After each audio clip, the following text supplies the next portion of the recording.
আমার এক মেয়ে অষ্টম শ্রেণীতে পড়া অবস্থায় গোপনে একজনের সাথে অবৈধ সম্পর্কে জড়িয়ে পড়ে। এতে সে বেবি কনসিভ করে ফেলে।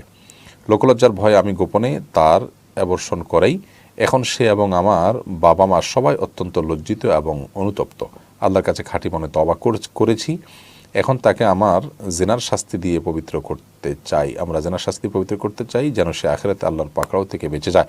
এ বিষয়ে ইসলামী দৃষ্টিভঙ্গি আপনার কাছে জানতে চাই। প্রথম কথা হলো ভাই, জেনার শাস্তিটা ব্যক্তি পর্যায়ে আমরা কার্যকর করব না, বরং এরকম পরিস্থিতিতে সে এবং পুরো পরিবার আল্লাহ তাআলার কাছে লজ্জিত হয়ে এবং হারামের পথ থেকে সরে এসে আর যেন কখনো এই ভুলটা না হয় সেজন্য আল্লাহর কাছে দৃঢ় প্রতিজ্ঞা করা উচিত এবং দৃঢ় প্রত্যয় ব্যক্ত করা উচিত।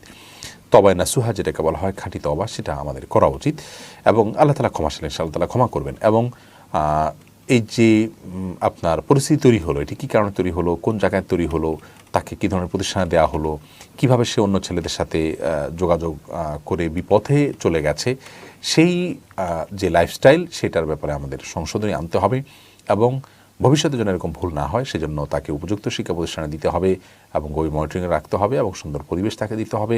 হারামের পরিবেশ থেকে তাকে বাঁচানোর জন্য আপ্রাণ চেষ্টা করতে হবে।